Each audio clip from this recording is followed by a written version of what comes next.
नमस्कार, मैं हूं मनोज वर्मा और आप देख रहे हैं अटेंशन। मध्य प्रदेश की चुनावी जंग को जीतने के लिए अब बीजेपी नए चेहरों को उतारने जा रही है। 103 हारी हुई सीटों पर बीजेपी नए चेहरों पर दांव लगा सकती है। ये वो सीटें हैं जिन पर ज़्यादातर कांग्रेस का कब्जा है। ऐसे में सवाल यह है कि बीजेपी के लिए इन सीटों पर जीत हासिल करना कितना आसान रहेगा। क्या बीजेपी के न्यू फेस चुनाव की रेस जीत पाएंगे?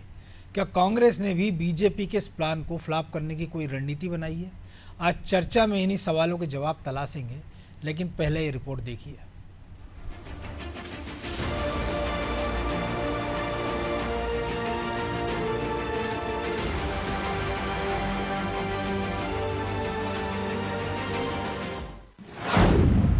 बीजेपी की नई रणनीति, चुनाव में नए चेहरों को उतारेगी, हारी हुई सीटों पर रहेगा जोर। बीजेपी का ध्यान 103 सीटों की ओर। हारी हुई सीटों पर जीत का परचम लहराने के लिए बीजेपी और कांग्रेस नई रणनीति तैयार कर रही है। बीजेपी ने भी ऐसी 103 सीटों पर फोकस करना शुरू कर दिया है जहां उसे सफलता नहीं मिल पाई है। इसके लिए बीजेपी ने प्लान तैयार किया है कि वो हारी हुई सीटों पर नए चेहरों को मौका देगी। यानी नए चेहरों पर बीजेपी विधानसभा चुनाव में दांव लगाने जा रही है ताकि इन 103 सीटों में से वो ज्यादा से ज्यादा सीटें अपने कब्जे में ले सके। जाहिर है कि 2018 के चुनाव में 84 नए चेहरे विधायक बने थे। देखिए, भारतीय जनता पार्टी में टिकट का निर्णय जो होता है वो देश की पार्टी की सबसे सर्वोच्च संस्था पार्लियामेंट्री बोर्ड में होता है। ये सारे निर्णय वहां से होंगे, इसलिए उस पर अभी आज कोई भी टिप्पणी करना जल्दबाजी होगी। हारी हुई सीटों पर ध्यान तो कांग्रेस भी दे रही है। उसके भी टारगेट पर 66 सीटें ऐसी हैं जो बीजेपी का गढ़ है, लेकिन बीजेपी के नए चेहरे वाले प्लान पर उसे बोलने का मौका मिल गया है। कांग्रेस तंज कस रही है कि बीजेपी कुछ भी कर ले, लेकिन इस बार जनता कांग्रेस का ही साथ देगी। अब हमारे नेताओं को घेरने की बात हो या अपने नए प्रत्याशी उतारने की बात हो, जनता इनका तिरस्कार करने के लिए मन बना चुकी है और मध्य प्रदेश में जो त्राहिमाम स्थिति है उससे निजात पाने के लिए मध्य प्रदेश में कमलनाथ जी को अपनी बागडोर देने को मध्य प्रदेश की जनता ने मानस बना लिया है। कांग्रेस भले ही बीजेपी की प्लानिंग पर चुटकी ले रही हो, लेकिन चुनाव की तैयारी में जुटी बीजेपी ने पिछले चुनाव और उपचुनाव के बाद बदली स्थितियों में हारी हुई सीटों को जीतने के लिए पूरी ताकत लगा दी है। 103 सीटों में से कांग्रेस के पास 96 और 7 अन्य के पास है। ऐसे में बीजेपी की कोशिश ये है कि नए चेहरों के सहारे इन सीटों को बीजेपी के खाते में लाया जाए। हालांकि कांग्रेस अपनी सीटों को बचाने के लिए क्या रणनीति तैयार करेगी, ये देखना भी दिलचस्प होगा। ब्यूरो रिपोर्ट, अनादि टीवी।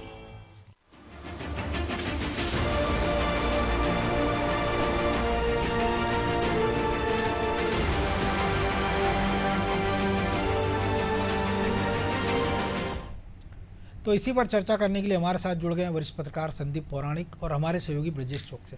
वो स्वागत है संदीप जी।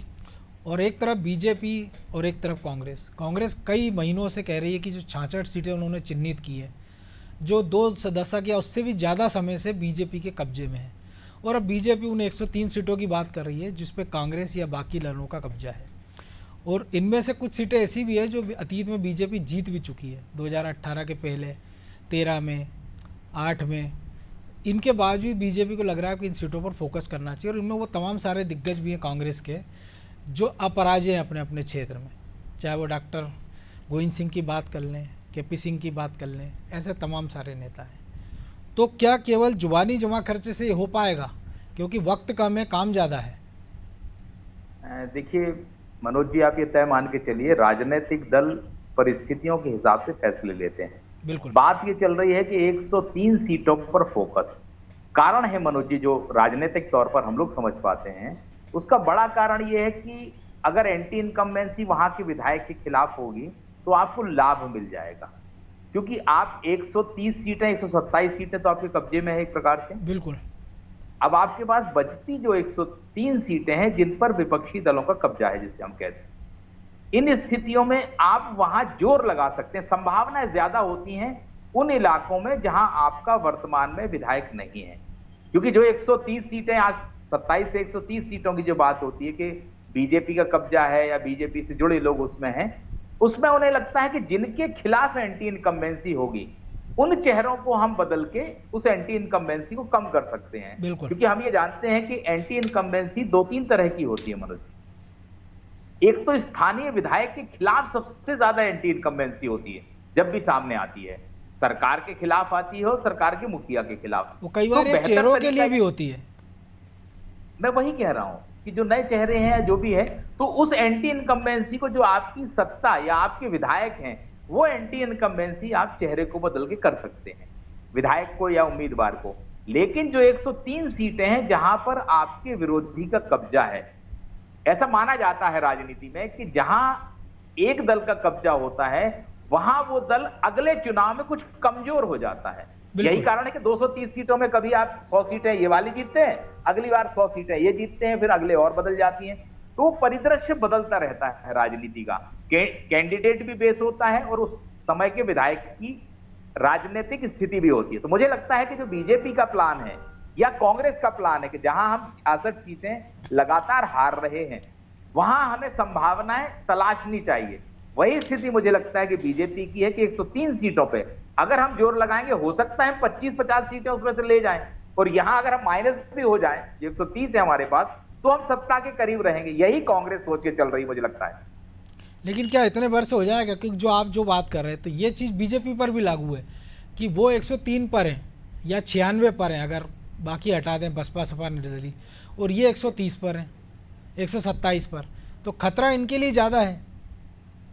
और जब सत्ता रहती है तो सत्ता से जुड़े लोगों से उम्मीदें भी ज़्यादा होती है कि ये सत्तारूढ़ दल का विधायक है तो इसके क्षेत्र की सड़क अच्छी होगी, नाली अच्छी होगी, बिजली अच्छी होगी, बाकी सुख सुविधा हैं और तमाम संसाधन हैं वो ज़्यादा अच्छे होंगे। और इन परिस्थितियों में जब फिर उसका पार्षद भी है या उनके महापौर भी है, तो जो डबल इंजन की सरकार या ट्रिपल इंजन की सरकार है वो कई बार आगे चलने की जगह पीछे चलने लगती है, तो वो ज़्यादा दिक्कत दे सकती है। मनोज जी, बात बिल्कुल सही है। इसीलिए तो बार बार एक ही बात आ रही है ना कि सर्वे में बीजेपी पिछड़ रही है। ये क्यों आ रही है बात? उसके पीछे जो आपने कहा कि 127 विधायक उनके और 96 इनके हैं, तो अगर परिस्थितियां दोनों की देखते हैं कि इनके खिलाफ भी एंटी इनकम्बेंसी होगी, विधायक के खिलाफ, इनके विधायकों के खिलाफ भी एंटी इनकम्बेंसी होगी, तो नुकसान किसको होगा ज्यादा?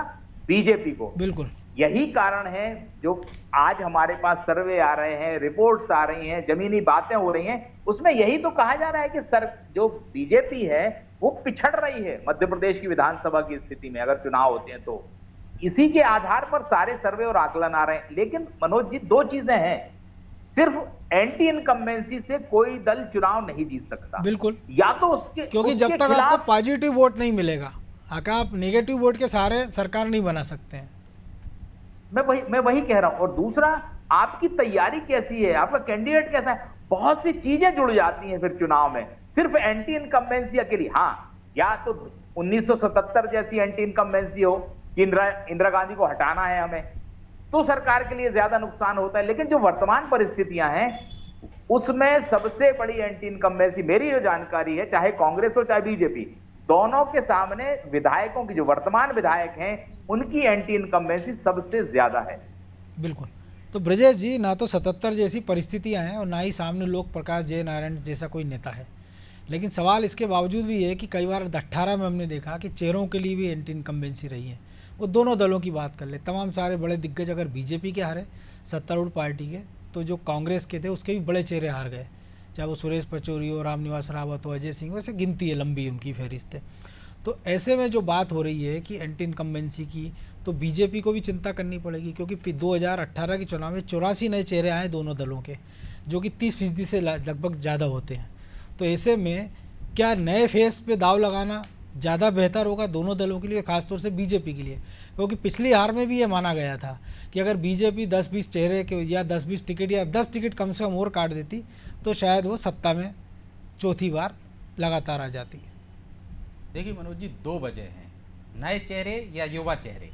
नए चेहरे तो आप देखिए इस तरह इसलिए बदले जाते हैं, जो पौराणिक जी ने भी कहा एक एंटी इनकम्बेंसी होती है ना, जो प्रत्याशी है, जो उम्मीदवार है उस क्षेत्र का, या जो लगातार 2 बार से विधायक है, उसके काम से लोग नाखुश हैं, वहीं पे दूसरी पार्टी का दूसरा व्यक्ति भी पूरी दमदारी से सक्रियता सक्रिय रहा है, तो उसकी लोकप्रियता बढ़ जाती है। बिल्कुल। तो इससे सर्वे होते हैं, उस आधार पर नए चेहरे दे दिए जाते हैं कि एंटी इनकम्बेंसी है, इस बार ये नहीं जीत पाएगा, दूसरा ही पार्टी का। हम देखते हैं एक विधायक रहता है पिछले टर्म में, उसको एक टर्म में बिठा दिया जाता है, फिर दोबारा उसको मौका दिया जाता है तो वो जीत जाता है। तो जो उसकी लोकप्रियता के आधार पर उसको मौका दिया जाता है, यदि वो लोकप्रिय है क्षेत्र में, तो हम देखते हैं दोबारा भी तिबारा भी आपको मौका मिलता है और वो जीतता चला आता है। कई तो ऐसे जो नए- बीजेपी कांग्रेस में बीजेपी है। के ऐसे कई दिग्गज हैं और उनको उनमें क्षमताएं ज़्यादा अच्छी होती हैं, तो आप देखते हैं हारी हुई सीटों पर उतार देते हैं, तो उसके परिणाम बदल देते हैं। हमने इंदौर में देखा है, कैलाश विजयवर्गीय बिल्कुल। को देखा है, और बहुत सारे उदाहरण हैं ऐसे कि किस तरह से बदलाव हुआ है। और युवाओं को मौका देते हैं, तो आप देखिए कि चुरहट वाला जो मामला है, अजय सिंह वाला, आप देखिए एक युवा लड़के को उतारा, एक बार हार गए, दोबारा उतारा, लगातार सक्रिय रहे, तो उसने एक दिग्गज को हरा दिया। बिल्कुल, सरदेंदु। हाँ, सरतेंदु तिवारी। तो आप देखिए कि मौके, तो यदि कांग्रेस उन 66 सीटों पर जहां उनके पास ऐसे जिताऊ चेहरे नहीं है, तो वो युवाओं को मौका दे सकती है, चाहे वो एनएसआई के हों, चाहे युवा कांग्रेस के हों, चाहे उस क्षेत्र का कोई भी युवा हो जो सक्रिय रहा हो 5 साल, जिसमें हमने देखा विपिन कानखेड़े है, जीतू पटवारी है, कुणाल चौधरी मौका है। दे सकते हो सकता है इस बार उनको सफलता ना मिले, लेकिन अगली बार हो सकता है कि उनको सफलता मिल जाए। तो एक तो ये होता है कि आपके क्षेत्र में 3-3 दावेदार हैं, तो आपको चुनना पड़ता है कि जो मौजूदा विधायक है उससे बेहतर दूसरा दावेदार है, तो उसको मौका दे दिया जाता है, उसकी लोकप्रियता बढ़ जाती है। तो उससे नाराजगी यदि मौजूदा विधायक से, तो जो एंटी इनकम्बेंसी विधायक के प्रति रहती है उससे नाराज हो जाते हैं। हर व्यक्ति को खुश नहीं कर सकता। बिल्कुल। 5 साल में यदि उसके कुछ काम से कुछ लोग संतुष्ट होते हैं, कुछ असंतुष्ट होते हैं, तो असंतुष्टों की संख्या बढ़ जाती है, तो उसका टिकट काट दिया जाता है और नए चेहरे को मौका दिया जाता है, उसका फायदा मिलता है। पिछली बार भी हमने देखा किस तरह से बीजेपी को उसमें सफलता मिली। बीजेपी एक नया प्रयोग कर रही है, युवाओं को आगे लाना भी चाहिए, क्योंकि आप ये आज की तारीख में हम देखते हैं कि देश की सबसे बड़ी आबादी युवा है। तो यदि आप आज युवाओं को मौका नहीं दोगे तो मनोज जी उनमें अनुभव कैसे आएगा? तो आपको उनको मौका दिया जाना चाहिए। खासकर जो कांग्रेस प्रयोग कर रही है इस बार, मुझे लग रहा है अच्छा प्रयोग है कि जो 66 सीटें लगातार वो हारते जा रहे हैं, ज़्यादातर उनमें युवाओं को मौका देंगे। बीजेपी भी ऐसा ही प्रयोग कर रही। बीजेपी तो हमने देखा संगठन में उनने बाकायदा उम्र का क्राइटेरिया कर दिया, युवाओं को आगे ला ही रहे हैं, तो वहाँ तो एक तरह से कोशिश हो ही रही। लेकिन जो युवाओं के नाम पर हम देख रहे हैं कि क्या होता है, परिवारवाद को बढ़ावा देता। आज की तारीख में हम देखते हैं कि युवा कौन है राजनीति में, और उनमें से बहुत से अच्छा काम भी कर रहे हैं, इसमें कोई वो नहीं है शंका कि अच्छा काम नहीं कर रहे। लेकिन अब तक जो युवा आए हैं, जो उनको मौका मिलता रहा है, उनमें अधिकांश ऐसे रहे हैं परिवारवाद से, चाहे वो हम बीजेपी में देख लें चाहे कांग्रेस में देख लें। इस परिपाटी को तोड़ना होगा। युवाओं के नाम पे सिर्फ परिवारवाद को आप बढ़ावा दोगे तो ये मुझे लगता है कि वो नुकसान होगा, युवाओं के साथ धोखा होगा। तो यदि आप युवाओं को लाना चाह रहे हो तो निश्चित तौर पर लाना चाहिए। मैं तो यहाँ तक कहता हूँ 50% आबादी होनी चाहिए राजनीति में युवाओं की, उसमें महिलाएं भी ले लो आप, बिल्कुल, और पुरुष भी ले लीजिए, क्योंकि युवाओं की एक बड़ी वो है। और जब आप अभी से उनको लाएंगे तब तो उनको अनुभव मिलेगा। लेकिन होता ही है ना कि जब वोट की बात होती है तब वो कहते हैं कि युवा आबादी है, महिलाओं की जिनको चिंता होती है, लेकिन जब टिकट देते हैं तो वो कहते हैं नहीं, ये तो जिताऊ चेहरा नहीं, हम तो जिताऊ चेहरे पे दाव लगाएंगे। तो जिताऊ चेहरे, मैं वही तो कह रहा हूँ कि आप एक तरफ तो देखते हो जिताऊ चेहरे, तो उनमें युवाओं भी कई बहुत सारे जिताऊ रहते हैं, और यहाँ पे आपके पास जिताऊ चेहरा नहीं है। आपको मालूम है ये सीट हम लगातार हार रहे हैं, तो एक युवा को मौका दीजिए। अभी उसके पास समय है, 5 साल अभी वो संघर्ष करेगा, जब उसको मौका मिलेगा। यदि कम मार्जिन से हारता है वो, तो निश्चित तौर पर वो लगातार मेहनत करेगा। तो हमने देखा है पासा पलट देते हैं, मैंने उदाहरण दिया भी अजय सिंह का किस तरह से। तो युवा आगे आए हैं, तो आप मौका देंगे तब ना। आप सिर्फ इस आधार पर कि ये जब आपको मालूम है कि ये सीट आपके सर्वे में की हार ही रहे हैं, तो आप ऐसे बुजुर्ग पर दाव क्यों लगा रहे हो? अगली बार आपको वो लड़ने लायक ना हो, इससे बढ़िया हो युवा पर दाव लगाइए। युवा इस बार नहीं जीत पाएगा, नहीं तो अगले चुनाव में आपके लिए वो मिलेगी करेगा। तो संदीप जी, एक और चीज़ है कि एक रणनीति ये भी बन रही है कि दिग्गजों को उनके क्षेत्र में घेरा जाए। अगर बीजेपी के नज़रिए से देखें तो कमलनाथ पिछले दिनों ऐलान कर चुके हैं कि उनका कोई रुचि नहीं है विधानसभा चुनाव में लड़ने की, क्योंकि उनको ये डर है कि अगर अपने क्षेत्र में घिर गए तो बाकी जगह समय नहीं दे पाएंगे। दूसरे बड़े नेता बसते हैं दिग्विजय सिंह, जिनकी संभावना 99% तो यही है कि वो विधानसभा का चुनाव तो नहीं लड़ेंगे, क्योंकि फिर गलत मैसेज भी एक जाएगा कि अगर सरकार बन गई तो मुख्यमंत्री कौन होगा, तो शायद इस स्थिति बचेंगे। तो फिर इतने और कोई ज़्यादा दिग्गज कांग्रेस की गिनती में बचे हैं जिनको उनके क्षेत्र में घेरा जा सके। बीजेपी में फहरिस्त लंबी है, तो क्या ये रणनीति कारगर साबित होगी बीजेपी की कि उनके दिग्गजों को उनके क्षेत्र में घेर लिया जाए? क्योंकि जो तमाम सारे दिग्गज हैं, हमने देखा कि केपी सिंह पिछोर के बाहर वो कुछ नहीं कर सकते हैं। हमने देखा डॉक्टर गोविंद सिंह का लाहौर के बाहर उनका कोई इंटरेस्ट नहीं, ना उनको जाना है। अजय सिंह का हमने देखा है, रामनिवास रावत की बात कर लें, बाला बच्चन की बात कर लें, जीतू पटवारी की बात कर लें, सुरेश पचौरी की बात कर लें। देखिए मनोज जी, ये राजनीतिक बयानबाजी है। मैं जहां तक मानता हूं जी। दिग्गजों को घेरने की बात, जैसा आपने कहा, ये बात सही है कि मध्य प्रदेश की राजनीति में बहुत कम ऐसे कांग्रेस नेता हैं जिनका प्रभाव अपनी विधानसभा क्षेत्र के बाहर दूसरे विधानसभा क्षेत्रों पर है। वो हम देखते भी हैं कि वो नेता विधानसभा के चुनाव की अवधि में अपने ही क्षेत्र में सक्रिय रहता है, दूसरे क्षेत्र में जाके प्रचार नहीं करता। दो बड़े चेहरे हैं कांग्रेस की, बात सही है, कमलनाथ और दिग्विजय सिंह। दोनों के चुनाव ना लड़ने की संभावना पूरी है। कमलनाथ जी तो इशारों में कह भी चुके हैं, दिग्विजय सिंह के लड़ने का सवाल नहीं है। बिल्कुल। मुझे ये लगता है कि ये उत्साह भरने के लिए इस तरह के बयान आते हैं कि हम दिग्गजों को घेरेंगे। आपने भी कहा दिग्गज हैं ही नहीं तो घेरेंगे कैसे आप? लेकिन कार्यकर्ताओं में कहीं ना कहीं जोश भरने के लिए आप ऐसी रणनीति की बात करते हैं। दूसरा सवाल ये है ना कि अगर उस दिग्गज के क्षेत्र में आपके पास इतना दिग्गज चेहरा है तो वो दिग्गज को तो आप पहले ही पटक सकते थे।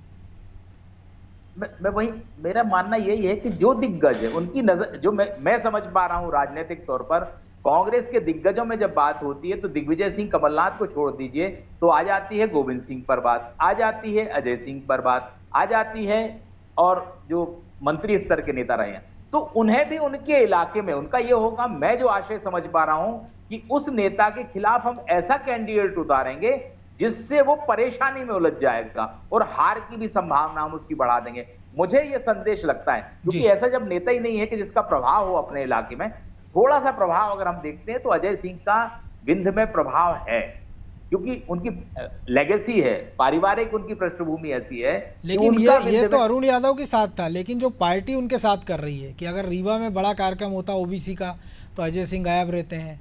अगर अरुण यादव कोई रणनीति बनाते हैं घेरने की सदन में तो खुद कमलनाथ उसको पंचर कर देते हैं। उनके पास भी एक लीगेसी है अजय सिंह, अरुण यादव के पिताजी की, सुभाष यादव की, और उनके जो स्मृति में कार्यक्रम होते हैं जयंती पुण्यतिथि पे, उसमें तो सारे कांग्रेस के तमाम सारे दिग्गज नेता जाते हैं। देखिए, बहुत से नेताओं के लिए अरुण यादव से खतरा है, आप ये मान के चलिए। बिल्कुल। उसका कारण है मनोज जी कि अरुण यादव जिस उम्र के नेता हैं, उस उम्र के नेता कौन है?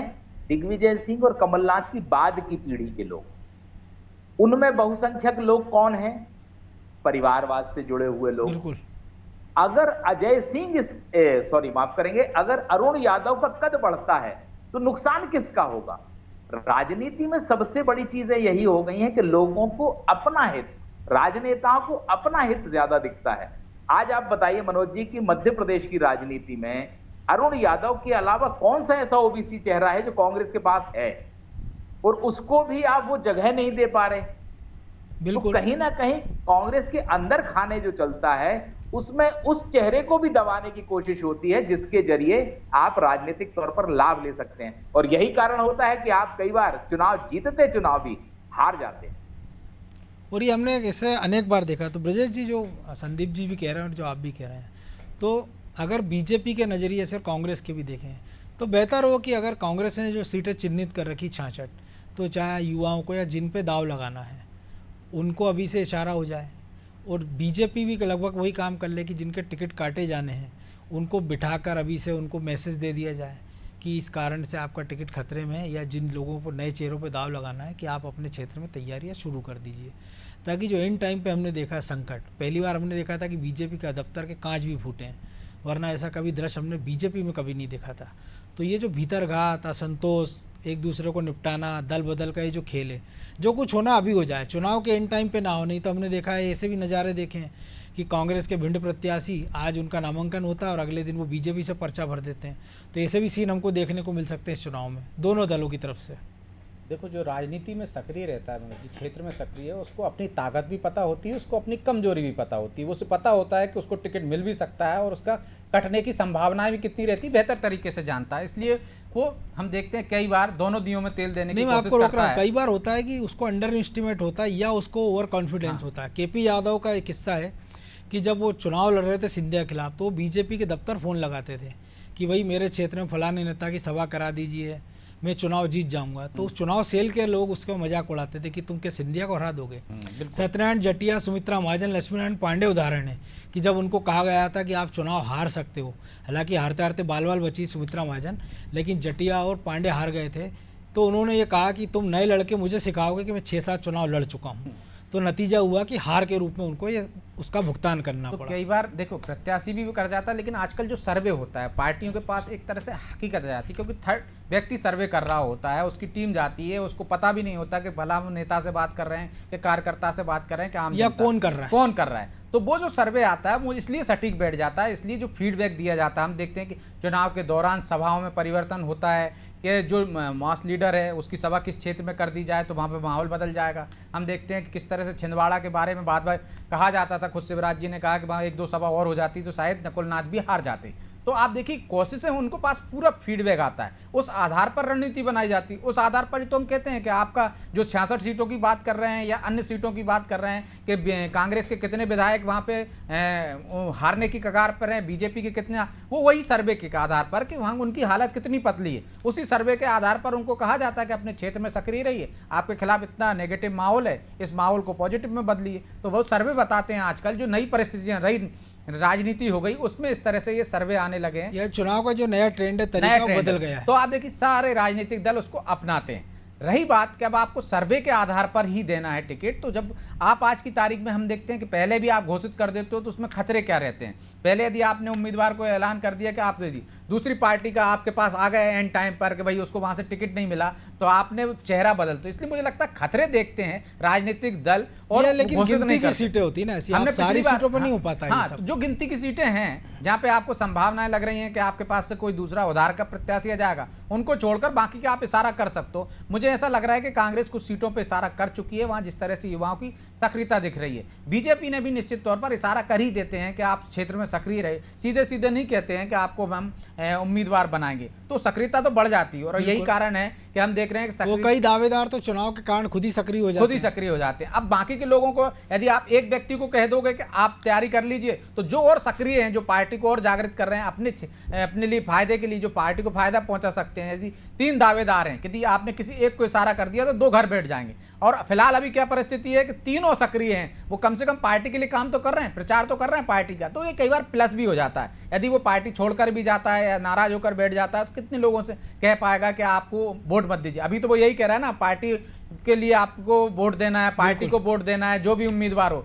बाबू घर घर जाके फिर इतना नहीं कह पाएगा ना कि आप मुझे नहीं टिकट मिला इसलिए आप किसी को पार्टी को वोट मत दीजिए। तो आज की तारीख में वो पार्टी के लिए काम कर रहा है, जितने भी दावेदार हैं। लेकिन डायरेक्ट ना सही, वो इनडायरेक्ट अपने समर्थकों को इशारा तो कर ही देता है। हाँ, वो तो करता ही है, वो तो बहुत बाद में भी कर देगा, लेकिन वो कम नुकसान पहुंचाता है। और अभी आज घर बैठ जाएगा तो मुझे लगता है पार्टी को ज्यादा नुकसान होगा। इस वजह से पहले से उम्मीदवार घोषित नहीं होते, कहा जरूर जाता है, पिछली बार भी कांग्रेस ने कहा था 6 महीने पहले घोषित कर देंगे, लेकिन वो उसी टाइम पर घोषित हो पाते हैं, इशारा भले ही कर देते हैं राजनीति। बिल्कुल। और वैसे भी राजनीति जो है संभावना का और उम्मीदों का खेल है, और संभावना सबकी अपनी अपनी और उम्मीदें सबकी अपनी अपनी है। बहरहाल अब समय की कमी है, इसलिए चर्चा को ये विराम देंगे। बहुत धन्यवाद संदीप जी। तो निश्चित तौर पर दोनों दल अपनी अपनी रणनीति बनाने में जुटे। एक का नज़र 66 उन सीटों पर है बीजेपी की, जो लंबे समय से कांग्रेस हार रही है, और बीजेपी उन सीटों पर फोकस कर रही है जो पिछले चुनाव में कांग्रेस, बसपा, सपा निर्दलीय खाते में गई थी। टारगेट बड़ा है, लेकिन लक्ष्य जो है असंभव नहीं है, और ख़ासतौर से बीजेपी जैसी पार्टी के लिए जिसके पास अपना एक कार्डर है और अपने लीडर हैं। अटेंशन में आज इतना ही, मुझे दीजिए इजाज़त, और आप देखते रहिए अनादि टीवी। नमस्कार।